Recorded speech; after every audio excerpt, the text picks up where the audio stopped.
नमस्कार, फिर से स्वागत है बेसिक शिक्षा के इस ऑनलाइन लर्निंग प्लेटफॉर्म पे। मेरा नाम है नितिन जाट और हम आज के सेशन में आपके एक चैप्टर है बेटा बायोलॉजी में, ह्यूमन हेल्थ एंड डिजीज, है ना। बायोलॉजी वाले बच्चे जिनके बायोलॉजी है, यानी कि एग्रीकल्चर में भी बायोलॉजी आती है, और बीएससी जो बायोलॉजी की तैयारी कर रहे हैं सीयूईटी में, उन बच्चों के लिए भी एक चैप्टर आता है 12th क्लास में, और वो है ह्यूमन हेल्थ एंड डिजीज, मानव स्वास्थ्य तथा रोग। उस चैप्टर की एक छोटी सी यूनिट है, उसको हम उठा के लेके आए हैं। ऐसे ही तीन चार जैसे उसमें रोग बताए गए हैं। एक आता है, वो आता है जीवाणुओं द्वारा होने वाले रोग, यानी कि बैक्टीरियल डिजीज, जो बैक्टीरिया से होते हैं ना, जिनका कोजिंग ऑर्गेनिज्म होता है या कोजल ऑर्गेनिज्म या फिर पैथोजन जो होता है वो बैक्टीरिया होता है। ऐसे ही वायरस की वायरल डिजीज होती है। ऐसे ही प्रोटोजोआ द्वारा जो डिजीज होती हैं, जिनमें प्रोटोजोअल पैथोजन होता है, मलेरिया हो गया, अमीबियासिस हो गया। ये तो अलग अलग सेशन में हम आपके लिए ऐसी ही डिजीजेस का एक अलग से एक पैक लेके आएंगे, जिसमें एक में बैक्टीरियल डिजीज करवाएंगे, एक में वायरल डिजीज करवाएंगे, एक में, है ना, प्रोटोजोन डिजीज करवाएंगे, है ना, एक में आपका सेक्सुअली ट्रांसमिटेड डिजीज यानी कि एसटीडी होती हैं, वो अलग से करवा देंगे। ऐसे 7-8 सेशन में ये छोटा छोटा करके 20-20 25-25 मिनट में आपका पूरा चैप्टर फ्रेगमेंट होके पूरा का पूरा हो जाएगा कवर अप। तो आज के लेक्चर में हम क्या करने वाले हैं बेटा, हम करने वाले हैं बैक्टीरियल डिजीज। ठीक है, बैक्टीरियल डिजीज यानी कि जीवाणु द्वारा होने वाले रोग, यानी कि बैक्टीरिया जिनमें पैथोजन होता है। पैथोजन किसको बोलते हैं? तो पैथोजन बेटा क्या होता है? पैथोजन होता है जिससे डिजीज होती है या जो डिजीज कोज करता है। आप जानते हैं जैसे टाइफाइड हो गया, है ना, या फिर आप जानते हो कि ये टीबी हो गया, कोलेरा हो गया, ये सब। तो जो पैथोजन डिजीज करता है उसको, जो ऑर्गेनिज्म डिजीज करता है उसको पैथोजन बोलते हैं। और अगर वो पैथोजन बैक्टीरिया हो तो उस डिजीज को बैक्टीरियल डिजीज बोलते हैं। यानी कि जिसमें पैथोजन होता है वो बैक्टीरिया होता है, उस डिजीज को बैक्टीरियल डिजीज बोलते हैं। अब आपकी एनसीईआरटी में बैक्टीरियल डिजीज है वो बहुत कम है, ज़्यादा नहीं है। तो आप अगर उसका एक रफली रिवीजन करेंगे तो रफली रिवीजन उसमें 2 मिनट लगेंगे आपको। आ रही है आपको बात समझ में?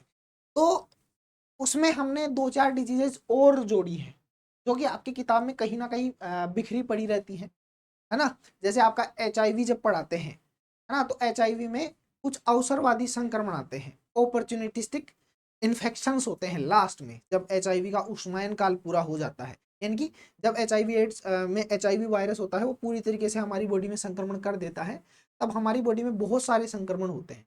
उसी में एक टीबी का संक्रमण भी होता है ना। तो टीबी वहां लिखा हुआ आ जाता है, आप सोचते हो आपके सिलेबस में है नहीं, पर वो आ जाता है ना। ऐसे ही टीकाकरण जब आप पढ़ते हो, वैक्सीनेशन या इम्यूनाइजेशन, जिसको आपका टॉपिक है ह्यूमन हेल्थ एंड डिजीज में, तो उसमें भी आ जाता है ना। वैक्सीन में एंथ्रेक्स का आ जाता है, पोलियो का आ जाता है, हालांकि पोलियो एक वायरल डिजीज है ना। और इसके अलावा उन बच्चों के लिए भी ये इंपॉर्टेंट है जिनके जनरल, मतलब आपका जो जनरल नॉलेज वाला टेस्ट होता है जीटी, है ना, उसमें भी पूछा जाता है। तो ये एक अमोर्फस लेक्चर है, जो बीएससी बायोलॉजी और एग्रीकल्चर वाले हैं उनके लिए एक टॉपिक है प्रॉपर। और बाकी जो नहीं है, जिनको जीटी का टेस्ट देना है, जनरल जो नॉलेज वाला टेस्ट आता है जिसमें जनरल साइंस के क्वेश्चन पूछे जाते हैं, तो जनरल साइंस में ये सारी डिजीज आपसे पूछी जाती है। और इसी से आगे कुछ हिस्टोरिकल इंपोर्टेंस भी पूछा जाता है, जो कि सभी के लिए जरूरी है। जो जनरल नॉलेज वर्ड पढ़ने वाले लोग हैं उनके लिए भी जरूरी है, और जो बीएससी बायोलॉजी या एग्रीकल्चर की तैयारी कर रहे हैं उनके लिए भी। तो बिना देरी के हम शुरू करते हैं।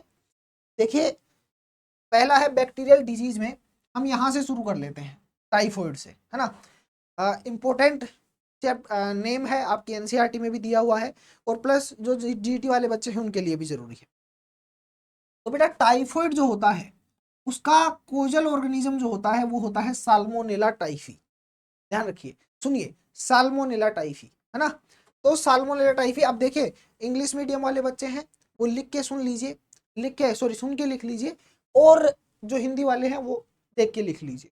ठीक है, आपको लिखना चाहें तो, बाकी आपको पीपीटी हमारे बैच में आप जाइए, हमारा ऐप इंस्टॉल कीजिए, वहाँ पे आपको पीपीटी बिल्कुल मिल जाएगी। आप हमारे ऐप पे रजिस्टर करेंगे तो वहाँ पे आपको पीपीटी मिल जाएगी या इसकी पीडीएफ दे दी जाएगी। ठीक है, इस लेक्चर की पीडीएफ आप वहाँ देख सकते हैं। तो जो टाइफाइड होता है ना बेटा, वो होता है साल्मोनेला साल्मोनेला टाइफी से, ठीक है। और जब आप जानते हो कि जब आप किसी भी वैज्ञानिक नाम को हाथ से लिखो तो फिर उसको अंडरलाइन करते हैं हाथ से लिखने पे, तो साल्मोनेला टाइफी और नीचे आप उसका अंडरलाइन कर देंगे। ये इसका कोजल ऑर्गेनिज्म है, ठीक है। अब देखिए इसके लक्षण क्या होते हैं, तो इसके लक्षण है कि 39 डिग्री का तेज बुखार होता है, भूख में कमी होती है ना, आंत में छेद हो सकते हैं गंभीर स्थिति में, इस लक्षण को बोलते हैं एनोरेक्सिया, ठीक है। बाकी कब्ज होती है ना, बदन दर्द होता है, ये सब होती है, कमजोरी होती है।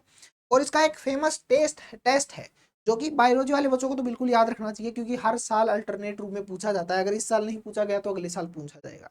तो इसका एक फेमस टेस्ट होता है, जब आपके टाइफाइड होता है ना तो डॉक्टर आपको सजेस्ट करता है उस जो जिसकी राइटिंग आपको समझ में नहीं आती ना, उसी में एक छोटा सा नाम लिखा होता है विडाल टेस्ट, तो विडाल टेस्ट परफॉर्म करते हैं, है ना। तो इसका जो टेस्ट होता है ये फेमस क्वेश्चन है, बहुत सारे एंट्रेंस में पूछा जाता है, तो आप लिख देंगे विडाल टेस्ट,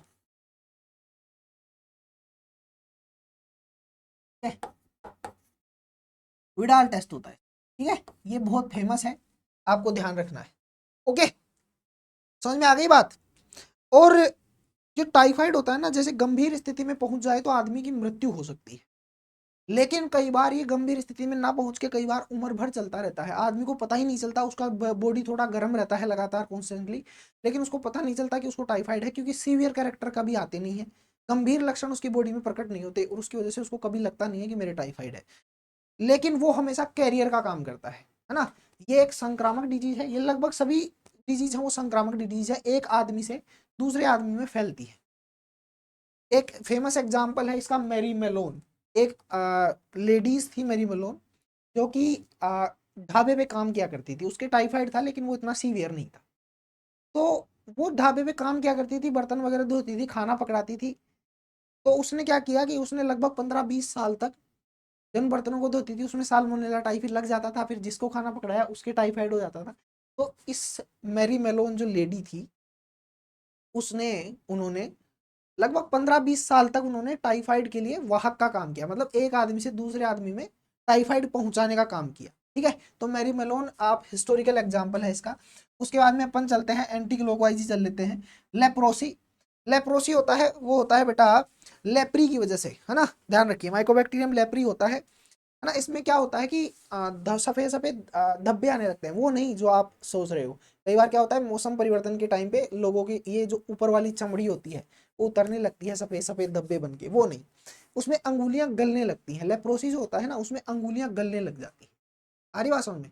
और अंगुलियां गलने लग जाती हैं, ऐसे पानी भरा हुआ होता है, इरिटेशन होती है ना, खाज खुजली चलती है भयंकर तरीके से, और सफेद सफेद धब्बे आ जाते हैं, ये लेप्रोसी की वजह से होता है ना।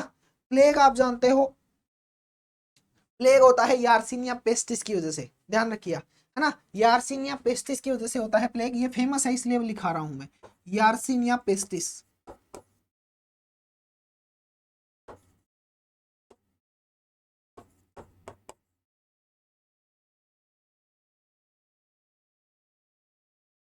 यारसिनिया पेस्टिस, है ना।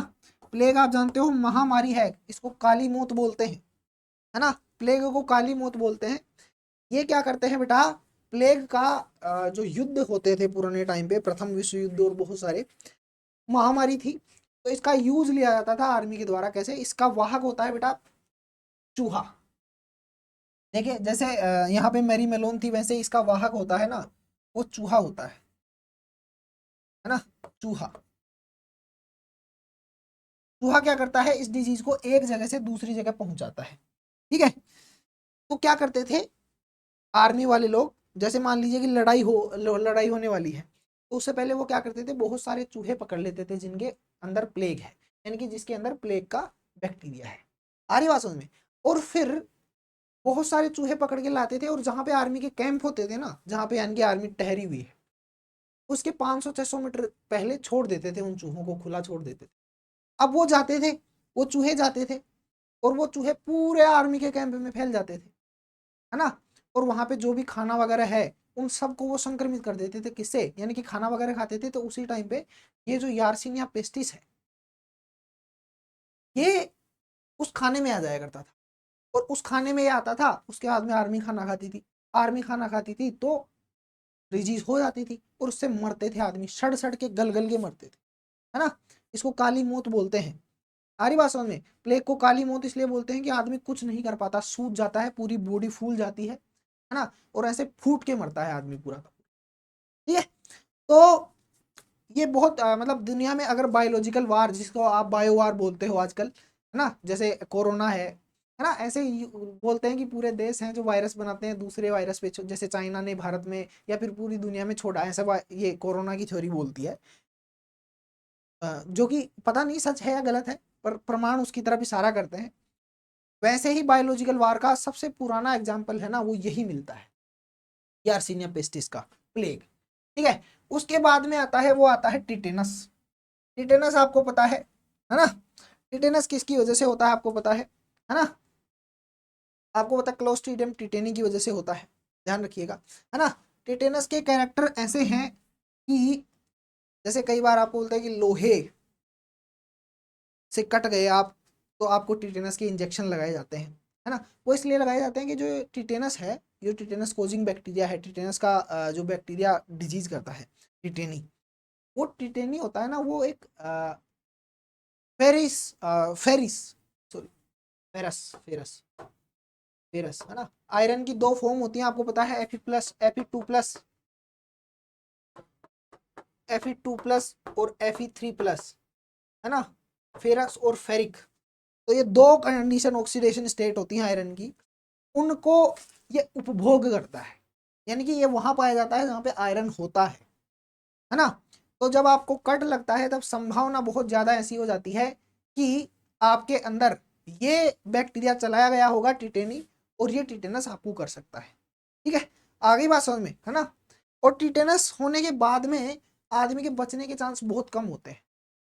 आ रही बात समझ में? एंटीबैक्टीरियल दवाइयां वगैरह देते हैं, बचाने की कोशिश करते हैं, पर उसको फैलने से रोका जाता है। जब आपके जैसे ही आपको पता है कि आपके कट लगता है, आप भागे भागे डॉक्टर के पास जाते हो, और डॉक्टर के पास जाके बोलते हो कि टिटेनस के इंजेक्शन दे दो। वो इसलिए ताकि उस बैक्टीरिया को फैलने से रोका जाए तुरंत, ताकि उसका नंबर है हमारी बॉडी में, वो जितना कम हो उतना ही बेटर, उसको तुरंत रोका जाए। ठीक है, आगे बात समझ में? तो ये भी इतना जरूरी नहीं है ना, जरूरी दो थे, एक प्लेग था और एक टाइफाइड था। ठीक है, उसके बाद में एंथ्रेक्स आता है ना। एंथ्रेक्स इसलिए जरूरी है, आजकल एंथ्रेक्स इतना ज्यादा नहीं होता है ना, इतना ज्यादा नहीं होता है, पहले बहुत ज्यादा हुआ करता था। तो एंथ्रेक्स जो है वो हिस्टोरिकल इंपोर्टेंस बहुत ज्यादा है एंथ्रेक्स, ये बेसिलस एंथ्रेसिस की वजह से होता है ना। एक बार मेरा क्या था, मेरा एमएससी का एग्जाम था बेटा, है ना, बनारस हिंदू यूनिवर्सिटी में मेरा फर्स्ट सेमेस्टर का एग्जाम था, मिड सेमेस्टर, यानी कि यहाँ पे मिड सेम होते हैं, तो सेशनल एग्जाम। तो वहाँ हमसे पूछा गया था कि रॉबर्ट कोच ने कौन से बैक्टीरिया पे काम किया था, और कौन से बैक्टीरिया पे वो काम में लिया था, और किस ऑर्गेनिज्म पे उन्होंने प्रयोग किए थे। तो चूहे पे उन्होंने प्रयोग किए थे और बेसिलस एंथ्रेसिस का नाम लिया था। मैं बेसिलस इन्फ्लुएंजा लिख के आ गया था, क्योंकि इन्फ्लुएंजा वायरस होता है, इसलिए मेरे को ये याद है अभी भी। तो एंथ्रेक्स जो होता है वो बेसिलस एंथ्रेसिस की वजह से होता है। ठीक है, ध्यान रखिएगा, इसका हिस्टोरिकल इंपॉर्टेंस बहुत ज्यादा है। बेसिलस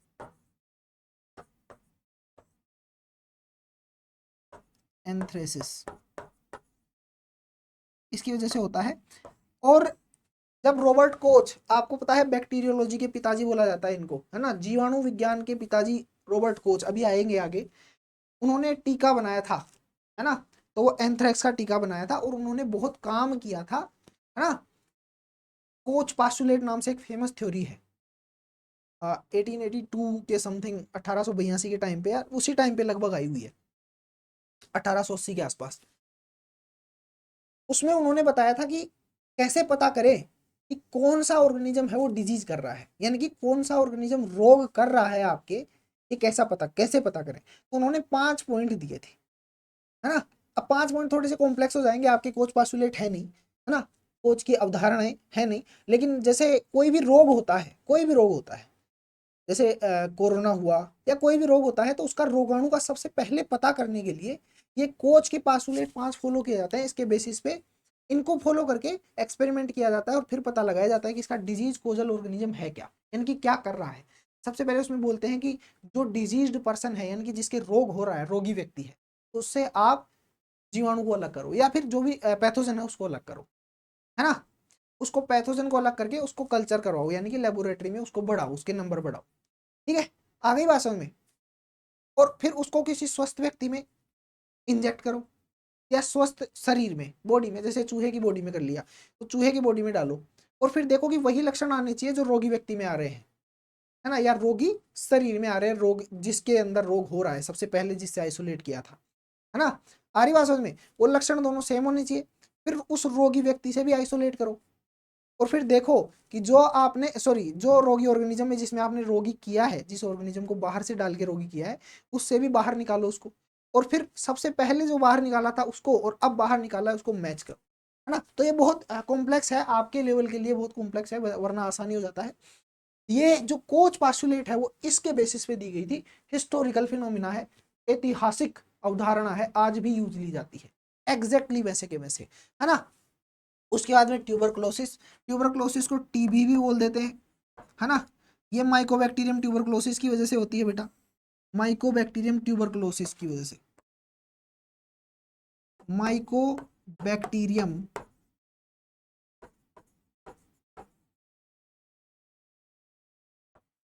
ट्यूबरक्लोसिस,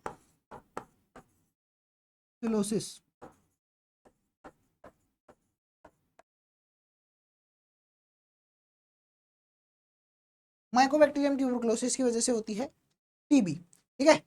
इसका भी एक टेस्ट होता है, इसका भी एक स्पेशल टेस्ट होता है जिसको बोलते हैं मोन्टेस टेस्ट, है ना, मोन्टेस्ट। तो ये भी मैं लिख रहा हूं आपको,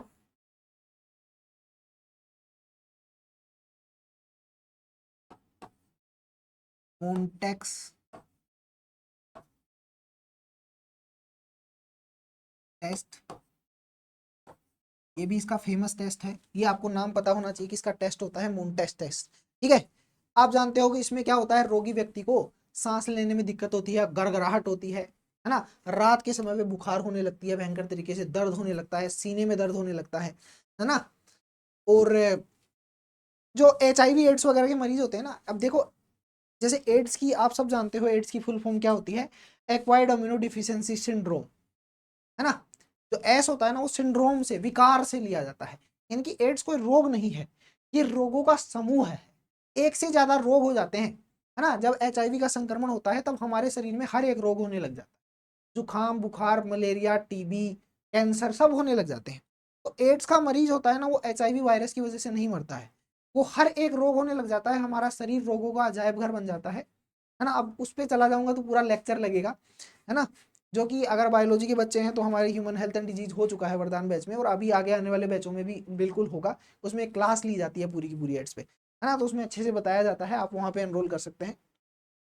तो माइकोबैक्टीरियम ट्यूबरक्लोसिस जो होता है, HIV एड्स के जो इन्फेक्शन होते हैं उनमें सबसे ज्यादा मरीज जो मरते हैं एड्स के, वो इस वजह से मरते हैं कि वहां पे उनको टीबी होती है, ध्यान रखिएगा, ठीक है। और भारत सरकार ने इसके लिए एक प्रोग्राम चला रखा है, आपको पता होगा कि टीबी के जो मरीज होते हैं उनको 2.5-3 महीने के लिए दूसरी जगह पर रखते हैं और उनको तंबाकू वगैरह से दूर रखा जाता है, क्योंकि ये देखो माइकोबैक्टीरियम है ना, ये माइको स्टैंड ही वहां करता है, टोबैको वगैरह पीने वाले लोगों के शरीर में ज्यादा जाता है ना। आ रही बात समझ में, टोबैको के थ्रू ज्यादा जाता है, ओके, तंबाकू के थ्रू। तो इनको 2.5-3 महीने के लिए तंबाकू से दूर रखा जाता है, दवाइयां दी जाती हैं ताकि अनुषंगी प्रभाव ना हो, यानी कि उसको जो लत लग जाती है तंबाकू की, उस तंबाकू से दूर हटाने के लिए और इस माइकोबैक्टीरियम को खत्म करने के लिए 2.5-3 महीने तक अलग रखा जाता है, और उस प्रोग्राम का नाम है, वो है डोट्स, DOTS। यह है direct observation treatment short course, Bharat सरकार द्वारा ये प्रोग्राम वैसे पूरी दुनिया में चलाया जाता है, और भारत सरकार इसको स्पॉन्सर करती है इंडिया में। Dots, direct observation treatment short course, यानी कि डायरेक्ट ऑब्जर्वेशन में रखा जाता है मरीज को, है ना, उसका ट्रीटमेंट किया जाता है एक शॉर्ट कोर्स में 2.5-3 महीने में, ठीक है। तो अगर मरीज वहां पर रह ले और उसको मतलब उसको सहन कर ले उस पीरियड को, तो टीबी सही हो सकती है ना, लेकिन अगर नहीं होते तो फिर टीबी के मरीज मरते हैं, ठीक है। तो ये डोट्स भी आप पढ़ सकते हो, इंपॉर्टेंट है। अब देखो इतना बड़ा हमारा लेक्चर है नहीं कि मैं हर एक चीज पे आपको लेक्चर दे पाऊँ, डोट्स आप पढ़ सकते हो। वूफिंग कप, वूफिंग कप होती है, वो होती है बेटा बोर्डोटेला पर्टुसिस की वजह से होती है, ये पर्टुसिस भी बोला जाता है इसको, वूफिंग कफ को, है ना, हु ऐसे आवाज आती है ना, ध्यान रखिए, कुत्ता जो होता है वो भौंकता है ना, वैसे आवाज आती है खांसी के टाइम। और ये पर्टुसिस भी बोलते हैं वूफिंग कफ, ये बोर्डोटेला पर्टुसिस की वजह से होती है, ध्यान रखिएगा, है ना। उसके बाद में डिप्थीरिया देख लीजिए, डिप्थीरिया होता है कोरिनोबैक्टीरियम डिप्थीरियाई की वजह से, है ना, डिप्थीरिया होता है कोरिनोबैक्टीरियम डिप्थीरियाई की वजह से, ओके। उसके बाद में देखिए निमोनिया, निमोनिया भी इंपॉर्टेंट है। जैसे आपका जुकाम होता है ना, जैसे आप याद कीजिए अभी आपके मैक्सिमम लोगों के हो रहा होगा, क्योंकि सीजन का ट्रांजिशन चल रहा है ना, गर्मी से सर्दी या फिर सर्दी से सीवियर सर्दी की तरफ आप बढ़ रहे हो, और शादियों का सीजन चल रहा है, तो नाच गाना चल रहा है, हैवी हीट बनती है बॉडी में, गर्मी बनती है, और फिर आप अचानक से जाके ठंडा पानी पी लेते हो, क्योंकि नाचते हैं तब ठंडा पानी पीने की मन में आती है, और फिर आपके जुकाम हो जाता है।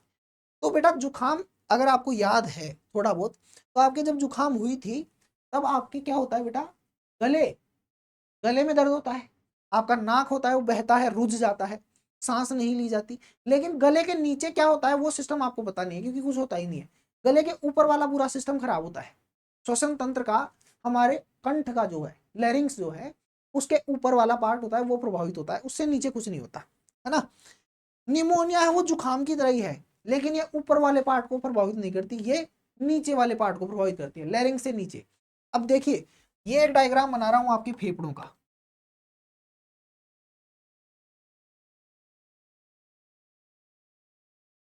ठीक है, एक डायग्राम बना दिया।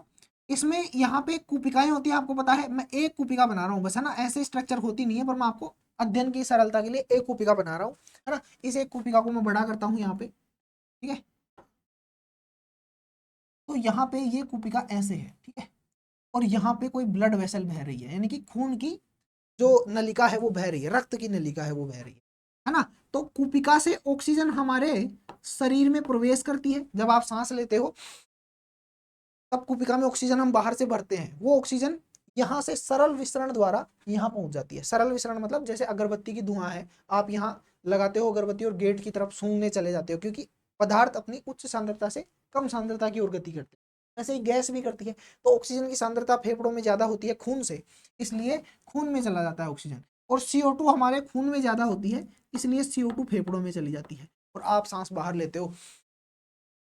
आगे बात समझ में। तो जब निमोनिया होता है ना, निमोनिया होता है डिप्लोकोकस न्यूमोनी, स्ट्रेप्टोकोकस न्यूमोनी की वजह से होता है। वायरस भी होते हैं कुछ जो निमोना करते हैं, पर मेनली स्ट्रेप्टोकोकस न्यूमोनी और डिप्लोकोकस न्यूमोनी की वजह से होता है, ओके। हीमोफिलस इन्फ्लुएंजा वायरस होता है वो भी करता है, पर मेनली डिप्लोकोकस और स्ट्रेप्टोकोकस न्यूमोनी की वजह से होता है। इसमें क्या होता है, ये जो फेफड़े हैं इनमें श्लेष्मा भर जाता है, ये जो आपका क्या बोलते हैं, कफ आप बोलते हो, वो भर जाता है। और वो भर जाता है ना, तो जैसे मैंने आपको कुपिका बनाई है ऐसे, तो वो कुपिका के यहां तक भर जाएगा, आपको सांस भारी लगने लगती है और सांस लेने में दिक्कत होने लगती है। ये तो एक नॉर्मल कैरेक्टर है। लेकिन अगर खतरनाक रूप से निमोनिया हो जाता है तब क्या होता है कि ये जो ऑक्सीजन और CO2 का जो एक्सचेंज चल रहा था ना, ब्लड और इनके बीच में, कुपिकाओं के बीच में, वो रुक जाता है, क्योंकि आपकी कुपिकाएं होती है ना वो श्लेष्मा से भर जाती हैं, कफ से भर जाती हैं, और इसकी वजह से हमारे खून में ऑक्सीजन की कमी आने लगती है और CO2 लगातार बढ़ जाती है, और CO2 हमारे खून के लिए जहरीली होती है बेटा, है ना। आ रही बात समझ में। इसलिए हमारे हाथों का जो टिप होता है, अंगुलियों के जो टिप होते हैं, है ना, वो हमारे आंख और हमारे नाखून, होठ, ये सब नीले पड़ने लग जाते हैं निमोनिया जब होता है तब, ठीक है। आ गई बात समझ में, ओके। ओके बेटा, तो ये निमोनिया हो गया। निमोनिया होता है वो डिप्लोकोकस और स्ट्रेप्टोकोकस निमोनिया की वजह से होता है, आप लिख सकते हैं, ठीक है। उसके बाद में आते हैं अपन, वो आते हैं ये डायरियल डिजीज। डायरिया यानी कि जो होता है वो होता है दस्त, आप जानते हो डायरिया होता है दस्त, और बहुत सारे बैक्टीरिया होते हैं जो डायरिया करते हैं। इसमें फूड पॉइजनिंग की वजह से जो होता है ना, फूड पॉइजनिंग की वजह से डायरिया होता है, आप जानते हो। और बहुत सारे बैक्टीरिया हैं जो फूड पॉइजनिंग करते हैं, है ना। जैसे अभी अगला डिजीज करेंगे अपन कोलेरा, वो विब्रियो कोलेरी की वजह से होता है, उसमें भी फूड पॉइजनिंग होती है, वो एक तरीके की, उसमें भी दस्त होते हैं आप, है ना। एक खतरनाक टाइप के जो डायरियल डिजीज है, फूड पॉइजनिंग है ना, वो बोटुलिज्म है। उसमें क्या होता है कि जब वो डायरिया होता है तब उस डायरिया के टाइम पे वो जो बोटुलिज्म है, ये बोटुलिज्म करने वाला जो जीवाणु है ना, बोटुलिनी है, वो हमारे सेंट्रल नर्व सिस्टम में, केंद्रीय तंत्रिका तंत्र में चल जाता है और पैरालाइसिस हो जाता है। ये एक खतरनाक टाइप का है। बाकी डायरियल डिजीज बहुत सारे बैक्टीरिया करते हैं, ठीक है। उसके बाद में कोलेरा, कोलेरा होता है वो विब्रियो कोलेरी की वजह से होता है। एक कोमा की शेप का एक बैक्टीरिया होता है बेटा, ऐसे जैसे आप कोमा लगाते हो ना, उस कोमा की तरह का एक बैक्टीरिया होता है, वो विब्रियो कोलेरा जो होता है वो कोलेरा करता है, ठीक है। विब्रियो कोलेरा, इसमें भी क्या होते हैं, दस्त वगैरह होते हैं, विब्रियो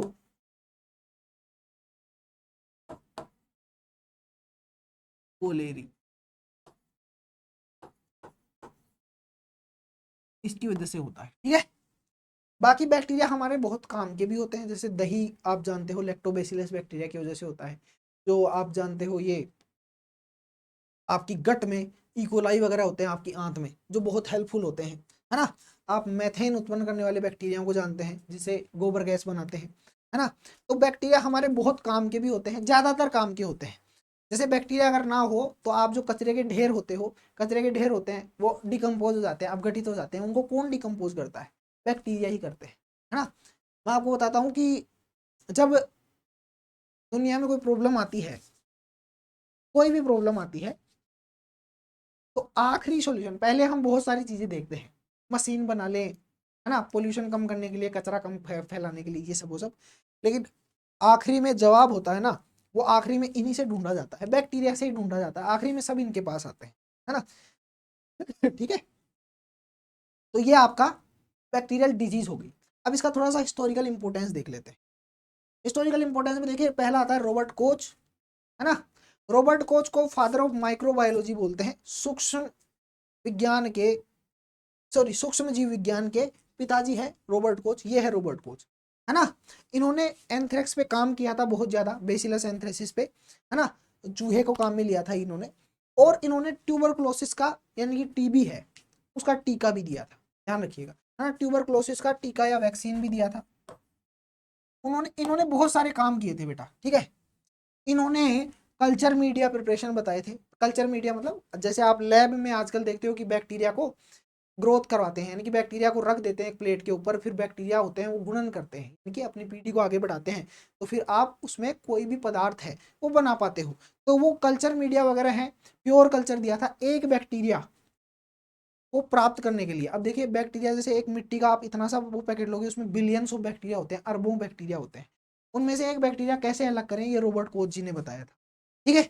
रॉबर्ट कोच ने बहुत सारे काम किए थे, अभी बताया था कोच पास्टुलेट, कोच अवधारणा दी थी, है ना। एक आता है कि जैसे आपके जो पोलियो का टीका दिया जाता है, क्यों दिया जाता है, उसमें क्या होता है, पोलियो का टीका होता है बेटा, उसमें क्या होता है, पोलियो के ही वायरस होते हैं, पर उनको गर्म करके, उनको हीट किल्ड करके अधमरा कर दिया जाता है ना, और आपकी बॉडी में पहुंचाया जाता है। इसलिए पहुंचाया जाता है ताकि आपकी बॉडी जान ले, आपकी बॉडी जान पहचान ले कि एक ऐसा वायरस है जो आपके चारों तरफ रहता है। और अगर फ्यूचर में, भविष्य में, जो टीकाकरण का आधार है यही सिद्धांत है कि हमारी बॉडी में याददाश्त डेवलप की जाती है एक पर्टिकुलर डिजीज के। तो जैसे पोलियो का वायरस का टीका आपको मुंह में ओरल वैक्सीन दिया जाता है, कोरोना का आपको यहाँ लगाया गया था, उसमें क्या होता है कि उस डिजीज वाले, जो डिजीज करता है उसी ऑर्गेनिज्म को आपकी बॉडी में डाला जाता है अधमरा करके, है ना। बेसिक वही है, ताकि आपकी बॉडी को पता लग जाए कि ऐसा एक पैथोजन होता है या ऐसा एक रोग करने वाला रोगजनक ऑर्गेनिज्म होता है, ताकि आपकी बॉडी उसको पहचान ले। और पहचानने के बाद में फ्यूचर में, जिंदगी में कभी, जैसे बच्चों को लगाए जाते हैं ज्यादातर टीके, तो जिंदगी में कभी अगर उस रोगजनक का संक्रमण हमारी बॉडी में हो, तो हमारी बॉडी में याददाश्त पहले से मौजूद होती है कि यार इसका तो, ये तो हमारी बॉडी में पहले भी आया हुआ है। और हमारा जो इम्यून सिस्टम है, प्रतिरक्षा तंत्र है, जो रोगों से लड़ने का काम करता है, वो तुरंत उस ऑर्गेनिज्म को खत्म करता है ना। तो सबसे पहले जो इम्यूनाइजेशन है या जो टीकाकरण है, उसका आधार रॉबर्ट कोच ने दिया था। इन्होंने टीबी से रिलेटेड दिया था कि अगर एक आदमी में एक बार टीबी का जीवाणु घुस गया, यानी कि माइकोबैक्टीरियम ट्यूबरकुलोसिस घुस गया, और वो आदमी सही हो गया, तो उसके बाद में अगर टीबी का जीवाणु दोबारा हमारी बॉडी में घुसता है, तो हमारा प्रतिरक्षा तंत्र उसको खत्म कर देगा। उन्होंने बहुत इलोबोरेटेड वे में दिया था, विस्तृत वे में इतना बोला था। इन्होंने ये नहीं बोला कि स्मृति या याददाश्त मौजूद हो जाती है हमारी बॉडी में, उन्होंने बोला कि अगर दोबारा घुसा तो हमारी बॉडी उसको खत्म कर देगी, ठीक है। ये होती है, इसको बोलते हैं कोच थ्योरी, पास्टुलेट नहीं सिद्धांत, कोच सिद्धांत बोलते हैं इसको, ठीक है। उसके बाद में इन्होंने बैक्टीरिया में मोटिलिटी कैसी होती है, मतलब बैक्टीरिया मूव कैसे करता है, उसके लिए एक मेथड दिया था, हैंगिंग ड्रॉप मेथड। ये ज्यादा आपको ध्यान रखने की जरूरत नहीं है, बस आपको ये ध्यान रखना है कि फादर ऑफ माइक्रोबायोलॉजी किसको बोलते हैं, रॉबर्ट कोच को बोलते हैं। इसमें थोड़ा सा कॉन्फ्लिक्ट है, ज़्यादातर आधे साइंटिस्ट हैं वो इनको फादर ऑफ माइक्रोबायोलॉजी बोलते हैं, आधे इनको फादर ऑफ बैक्टीरियोलॉजी बोलते हैं, जीवाणु विज्ञान के पिताजी, है ना। और जो इनको फादर ऑफ माइक्रोबायोलॉजी बोलते हैं वो लुई पास्चर को फादर ऑफ बैक्टीरियोलॉजी बोलते हैं, और जो इनको फादर ऑफ बैक्टीरियोलॉजी बोलते हैं वो लुई पास्चर को फादर ऑफ माइक्रोबायोलॉजी बोलते हैं। इसलिए हो सकता है आप इसको कॉन्फ्लिक्टेड वे में देखो, है ना। आ रही बात समझ में कि कई लोग इनको बैक्टीरियोलॉजी के पिताजी बोलते हैं, उनको माइक्रोबायोलॉजी के पिताजी बोल देते हैं लुई पास्चर को, और कई लोग इनको माइक्रोबायोलॉजी के पिताजी बोल देते हैं तो उनको फादर ऑफ बैक्टीरियोलॉजी बोल देते हैं। ठीक है, लुई पास्चर भी है हमारे यहाँ पे, ये देखिए Louis Pasteur father of bacteriology बोला जाता है। देखिए हमने अलग अलग लिया है ना, लुई पास्चर है वो फादर ऑफ बैक्टीरियोलॉजी है। पास्चर जो है वो बहुत नामी और बहुत बायोलॉजी में इन्होंने बहुत सारी चीजें दी है ना। जैसे इन्होंने टीका दिया है कोलेरा का, विब्रियो कोलेरी, रेबीज का टीका आपको पता है ना, एंथ्रेक्स का टीका। अब देखो एंथ्रेक्स पे काम उन्होंने किया है ना रॉबर्ट कोच ने, पर टीका इन्होंने दिया। ठीक है, तो इन तीनों के तो इन्होंने टीके दिए थे।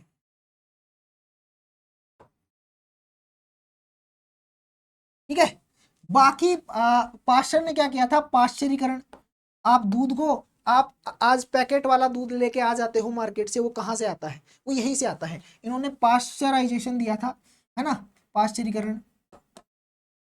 इसमें क्या करते हैं, दूध को मैं आपको बता देता हूँ, दूध को 62 डिग्री सेंटीग्रेड पे 20 से 30 मिनट, आप 30 मिनट लिख सकते हो, 30 मिनट तक गर्म किया जाता है बार बार, ताकि उसमें जो भी जीवाणु वगैरह है वो खत्म हो जाए।